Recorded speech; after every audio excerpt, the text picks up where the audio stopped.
So we can now begin our first session for today.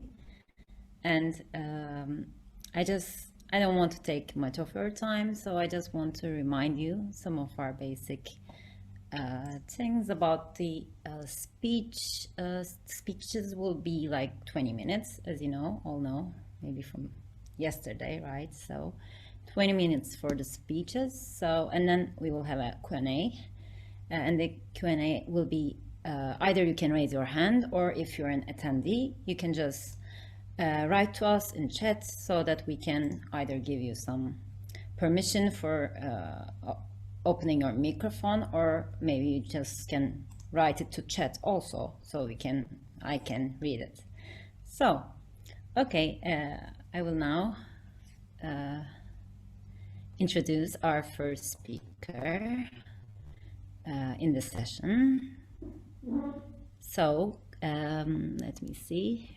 Here it goes. Carlos Enéas Moraes Lins da Silva from Pontifical Catholic University of Rio de Janeiro. His title is like, let me see, Notes on Roman Stoicism, an Introduction to Musonius Rufus, the Roman Socrates, and his notion of the philosopher. So we can begin. Okay. There you go. Many thanks for your introduction. First of all, I would like to thank to the organization committee for their kind approach and for their patience with me. And I would like to you also for being here and stay here and for listening to me today. But as Maya said, my name is Carlos Enéas. I'm Brazilian. I'm a PhD student of the Pontifical Catholic University of Rio de Janeiro, Brazil. And first, I would like to introduce you to Musonius. Gaius Musonius Rufus is one of the most important, and I would like to say too, one of the most famous Roman Stoic philosophers from the 1st century AD. And he is known for have been the master and the teacher of Epictetus and other great personalities of the ancient Rome. He maintained a quite a great political activity during his life, and he is also a great political figure of his times. Now I will talk about part of my research made in my master's degree. And as you may have noticed, I'm not an English speaker, so I choose to read a text that I wrote a few days ago. And in order to deliver a more comprehensive talk, so I will read my paper, and I would be glad to listen to all your questions. Thank you. So on this paper, we intend to show briefly the problem which involves the concept of the Stoic sage as designed by the ancient Stoics and the sense of change which occurs in imperial Stoicism. In this sense, Musonius made first a concept of the philosopher which embodied some characteristics from the Stoic sage, but in a more tangible and practical way. Thus, Musonius seems to propose something akin to the Stoic sage, but intended to accomplish other demands and highlighting the necessities of daily life of his Roman audience. A particular feature of the Roman or imperial Stoicism is the paradigm shift from the rigid icon of the Stoic sage to the person who is in the middle of moral progress. The Stoic sage is fundamental to the Stoic theory as a whole. She is who embodies all virtues, and who is able to recognize what is true and what is false, who is able to be happy and live in accordance with nature. Uncanonical fragments which came to us The sage is presented by a moral and cognitive infallibility, which became his most salient trait of ancient Stoicism. Nevertheless, what most interests us here is this sage ethical status, naturally related to the cognitive one. In fact, in Stoicism, we find an illustrative overview of the Stoic sage notion. According to the text, the sage does everything well. Now I will quote him, Stoicism. They, the Stoics, also say that the wise man does everything well. That is to say, everything that he does. For as we say that the flute player and the lyre player does everything well, with the implications, everything to do with flute player playing, and everything to do with lyre playing. So the prudent man does everything well, so far as concerns what he does, and not, of course, also what he does not do. Okay. In their opinion, the doctrine that the wise man does everything well is a consequence of his accomplishing everything in accordance with right reason and in accordance with virtue, which is expertise concerned with the whole of life. By analogy, the inferior man does everything that he does badly and in accordance with all the vices. That's the finish of the quote. Therefore, there is the sample of what we call rough doctrine of Stoic sage. We call it rough because it describes the sage as infallible in everything that he does, namely all life's attributions, inasmuch as he follows the right reason and virtuous. And in other hand, we have the ignorant who knows nothing, who isn't virtuous, who is bad and does everything badly, and perpetrates all the virtues, all the vices, sorry. This standing seems to suffer alterations at the imperial scene. Various Roman Stoics, like Epictetus, handle with a description of an individual who stands on progress. In Greek, the prokopton.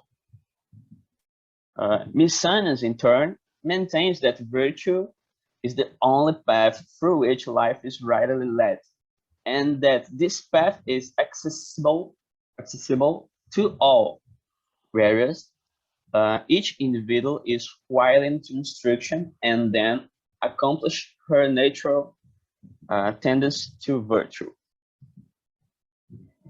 In this sense, Musonius seems to keep aside the figure of the Stoic sage and operates with a particular notion of the philosopher. The figure of the philosopher, unlikely that of the sage, is constant in his texts. She is identified as someone who effectively possesses all the virtues, who knows its theorems and is able to apply them in daily life. On one hand, Musonius' philosopher is quite akin to the Stoic sage we are used to. There are several rallying points which will provide further opportunities to approach, but on the other hand, she is usually depicted as a tangible possibility, even though she needs a rigorous philosophical instruction. The several characterizations of the philosopher and the occurrences of related terms follow almost all diatribae found in Stoicism. Its features are too vast, but we choose some of them to present here, the most salient ones. The first one is everyone can become a philosopher. In fact, all human beings have a natural inclination to virtue, since, now I quote him, we all, he used to say, are naturally philosophers. naturally designed like that, to live without errors and live kindly. Hence, we don't expect that only the philosophers are able to live unmistakably, but we expect it from everyone. Although some have not dedicated themselves to the study of philosophy. Furthermore, it is hard to count anyone who considers yourself as a bad or unjust person. Rather, actually, everyone considers themselves as a good and just persons, though they had never studied the art related to justice and goodness, the philosophy, in diatribe number 2. Therefore, all in sundry leans equally towards virtue and the conducting life according to nature.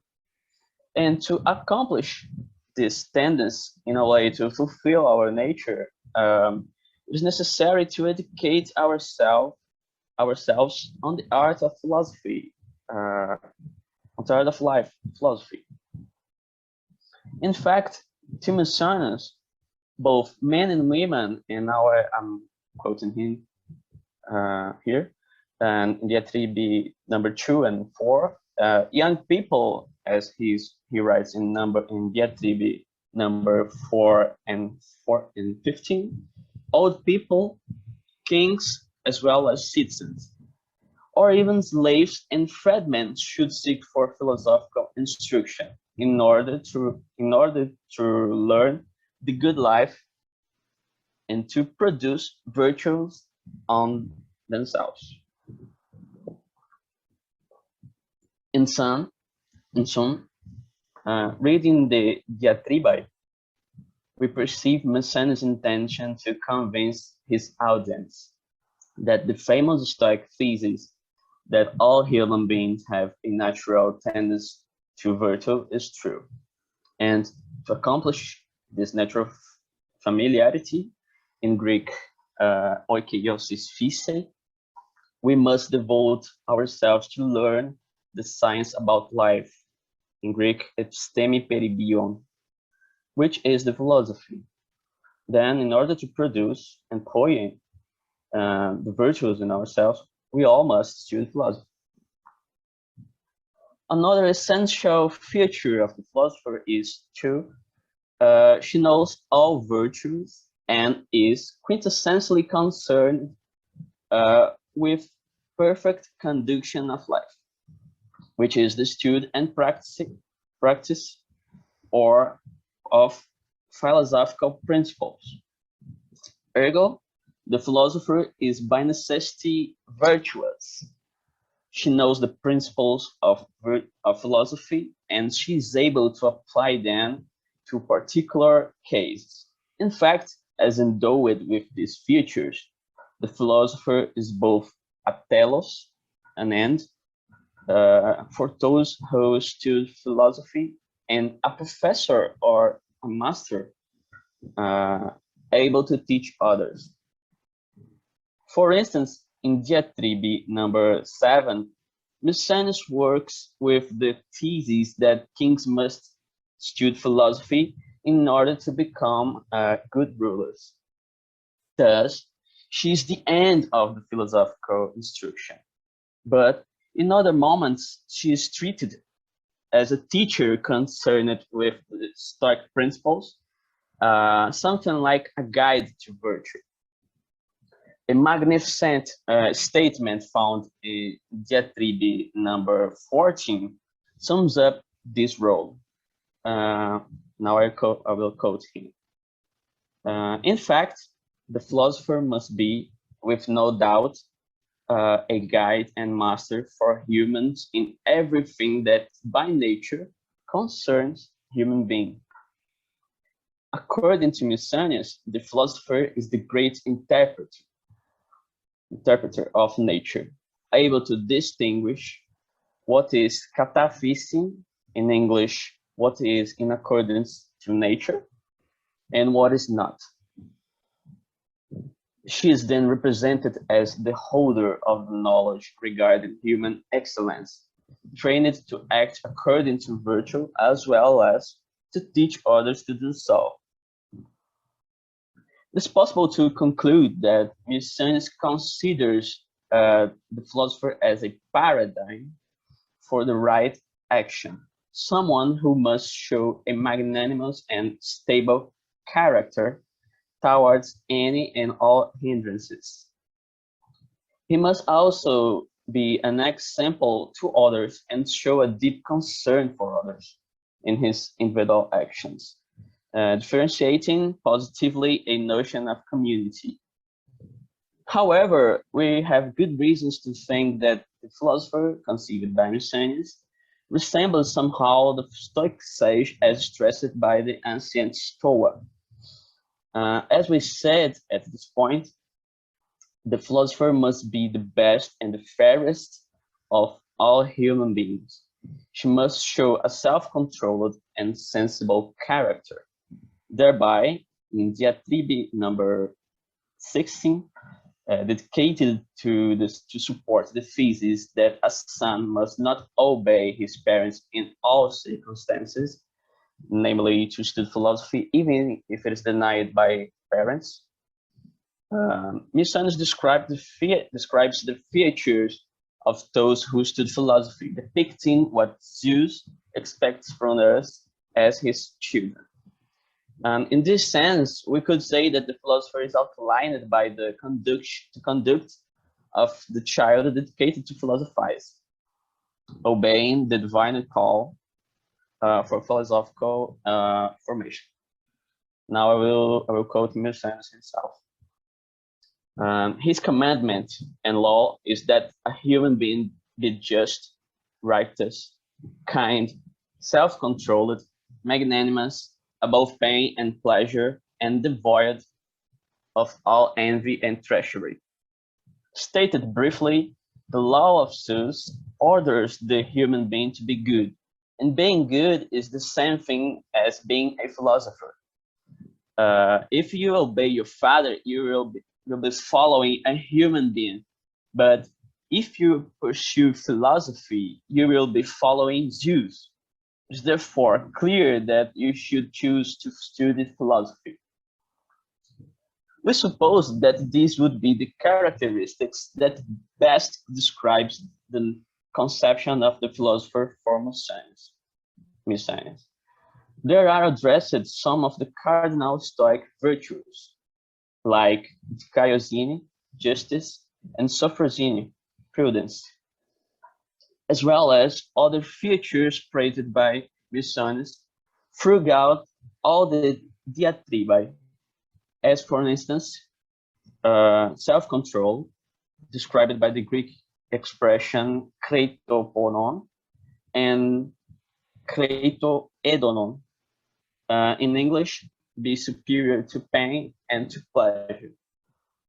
On this view, the proximity to the Stoic sage seems clear because, as the Stoic sage, the philosopher has the virtues and dominates the philosophical precepts that underpin these same virtues, and actually apply them in his actions. In addition, some philosophers' features indicate an infallible aspect of his conduct in relation to the virtues, very close to the way it is described in the Stoic sage, the figure of the Stoic sage. Now, in diatribe number 2, Musonius makes it clear that the philosopher par excellence is who takes care of the virtues, and from one we should expect the good conduct of life, capable of living without errors. In Greek, and the bioi anamarteto. In diatribe number 8, Musonius maintains that the kings should be invincible in debates. In Greek, aethetos and logoen, and therefore should study philosophy, since when he studied philosophy, and acquires the virtues, Musonius advises, the king would also become a philosopher, and as himself upholds. The king, as the philosopher, should be faultless and perfect in word and action, and he is to be a living law. Accordingly, with Musonius, Rufus declares that being good is the same that being a philosopher, expressing the highest level of philosophical instruction. Finally, remains unclear whether the philosopher is an eternal student in progress, or if she already possesses the virtues due to her study and practice.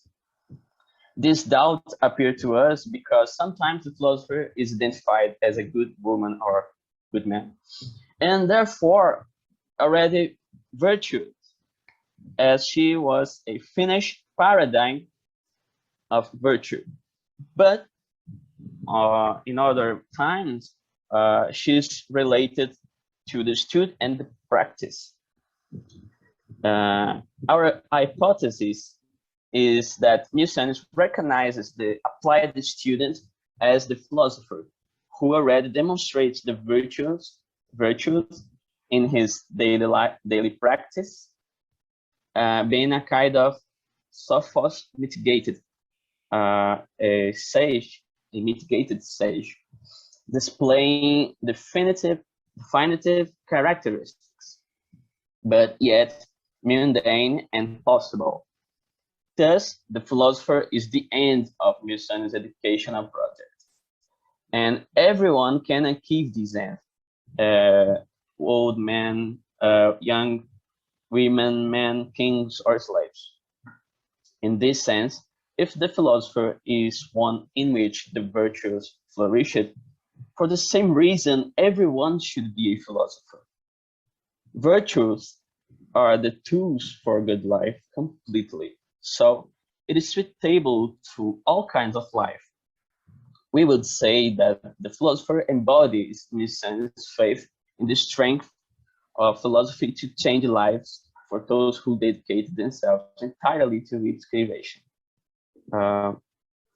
Many thanks for your attention, and end of my talk.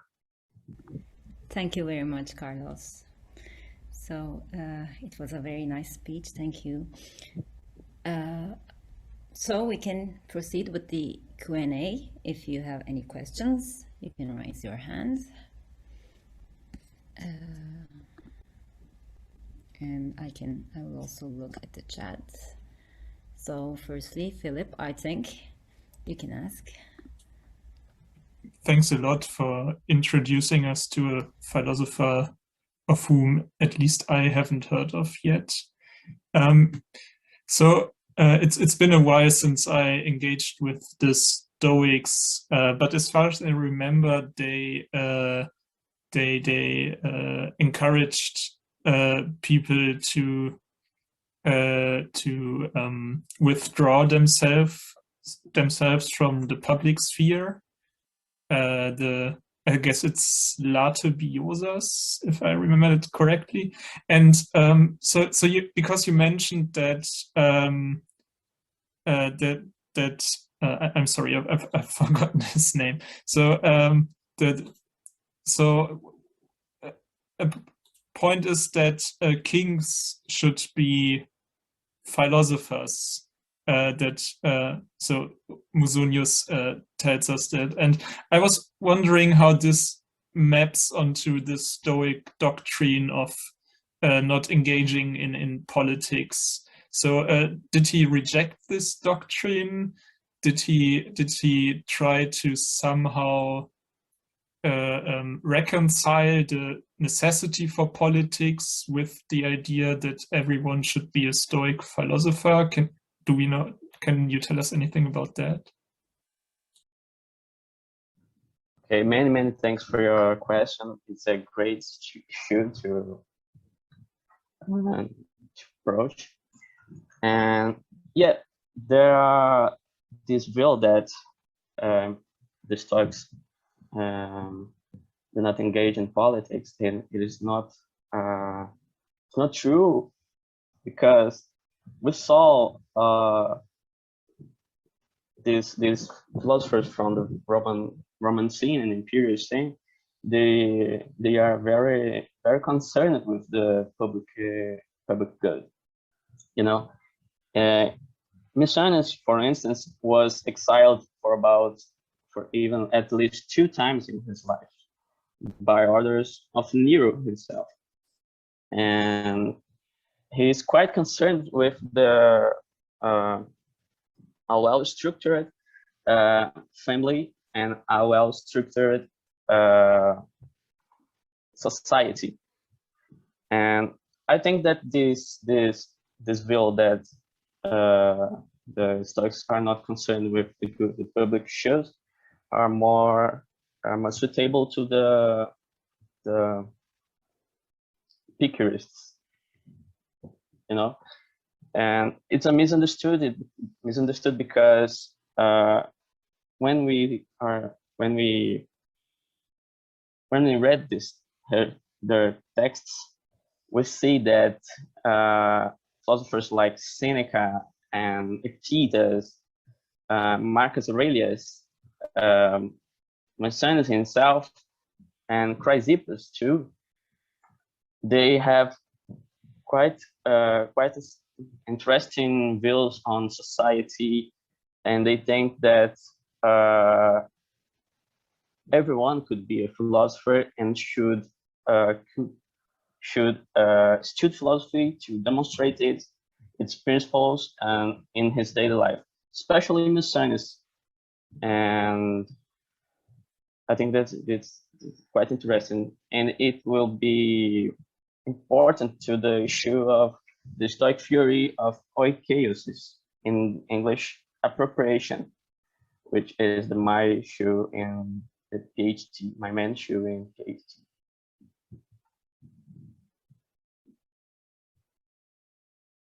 Sorry, I couldn't. Okay, so thank you, Simon. There is also another question. Simon, please. Hi, thank you very much for your talk. It was very interesting and also new to me. I was wondering whether you have noticed is any kind of contemporary philosophers who maybe have kind of hit on some of these ideas that you're looking at from these ancient Stoics, you know, maybe without realizing it, and they're maybe kind of reinventing the wheel, as it were, and that there's something that they can learn from the Stoics, and whether there's any of that going on. Thank you. If I understood your question, I could cite here Foucault. Foucault was one of the most philosophers most interested in Musonius philosophy, as he writes in his Care of Self. I don't remember the title of his book, but the third part of his History of Sexuality, he writes a lot about Musonius. He's quite interested in his concepts and his notion of the marriage, and how he handled the sexual issues in ancient Rome. And otherwise, Musonius is quite remembered as a philosopher who maintains a kind of sort of, I don't know, feminist approach to education. He thinks that both women and men should be educated in philosophy, and in his time it is quite strange. Okay. So I would say this philosopher Foucault and another researcher, American researcher, which his name is Martin Nussbaum, who also writes about music. Great, thank you. That's really helpful. One quick follow-up question. I was just going to ask if that's okay, if we've got time. Yeah, of course, we have still. Thank you. How do these ideas feed into the what you were saying about your PhD on the topic of, was it appropriation? Yeah. Could you just say a little bit maybe about that? Oh, many thanks. I'm very happy to answer this question. So in my PhD, I am researching the way in which Musonius and Epictetus are reading the Stoic theory of oikeiosis, and it describes the way in which all being, either irrational or rational being, they are familiarized with themselves and their environment. And then this theory would describe the affection and the way the human beings are related to others human beings or other beings in the cosmos. And this theory is quite interesting because it has a great tension between the personal and the social ideas, between the self-care and the concern for others. And this is my main issue in my PhD. Thank you for the question. Okay, I see another hand. Buse, we're listening. Thank you, Carlos, for your presentation. Maybe it's just a trivial question, but you said in accordance with nature, and you introduced the concept, and then you said through that, philosopher is able to comprehend human excellence. And I was just wondering, can you walk us through that path of what do you mean by in accordance with nature? And a person, obviously a philosopher, within the fabric of nature can understand what is within that nature, or what fits or what doesn't fit, and how can we gain that human excellence. So thanks. Many thanks for your question. And the Greek expression kataphysin, which means in accordance with to nature, it is a quite problematic issue in Stoicism, because we are not confident with the idea that the Stoics conceived a right order through cosmos, and this same order would be read by the human beings to draw his conduct. And then live in accordance with nature is quite the same to live in accordance with virtue. That is the live following the right principles, the right rules of nature and of the cosmos, which is conceived by God. And it's not a personal God or a God. So the philosopher is quintessentially who is able to understand these rules of the cosmos and to understand how we could conduct our lives in a proper way. And Musonius seems to understand virtues as episteme, as knowledge, and then we could fulfill that gap with knowledge. And he's quite near of Chrysippus' understanding of cosmos and Chrysippus' understanding of the theory of virtues. So when the philosopher understands and knows all the principles of virtue, he is able to apply them in daily life in specific case, and then live without errors. And that's the Greek expression, and the toibioi anamateton. And then he is who is able to live in this way. No, I answered your question properly. Yeah, thank you. If we have time, I have a follow-up, but if not, that's okay. I think we have time, and I don't see any other hands, so go on. You may go on. So with this,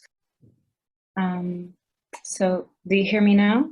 I think my internet connection is unstable. Yeah, No, but it's okay. No, it's okay. Okay, great. So thank you for that further explanation. And from that, I understand to live with virtue is striving for human excellence, and that is to maintain that harmony with the nature, to be in accordance with nature. And when we trace this reasoning back, I understand that one becomes in accordance with nature by virtue and in harmony. Thus, nature itself is virtuous, and to me, that kind of blurs the line between is and ought. So nature and normativity comes to this same thing. And in that sense, nature is excellence in itself, and it's virtuous in itself. So it's a normative understanding of nature. Would you say that? And if so, going out of that harmony or not being virtuous is also within nature. Thus, how a normative understanding of nature would allow for a not virtuous being or not virtuous out of harmony thing. Thanks. Okay. Yes. Good question. I would say that nature is not normative in a way we are used to understand it, because we live a good life when we possess the virtues. So it is a human to live well, live properly, and then nature is it's, how can I say it? When we are in harmony with nature, we live properly and we are virtuous. But nature itself is not normative in this way. I think you are understanding, because nature is not it is designed by God, but it's not very well structured by the Stoics. I don't know if it would be suitable to say it regarding to nature, but when we live in harmony and we keep the peace of the soul, and our soul is in harmony in euroia, and a good harmony in Greek, euroia, and in that stage, in that scene, we are living properly. We are living with virtue. As I said, the virtues are the tools of life, the tools concerning life, and the philosophy is another tool, because philosophy is as Musonius say, it is episteme peribion. It's like knowledge about life. That's the way I understand nature in this. I could answer it properly. It's good. Yeah, thank you. And thanks for the questions. Okay, thank you for the speech. It is, as Philip was saying, actually, it is always good to hear about philosophers who are not maybe known that well. So it was interesting for us too. Thank you very much.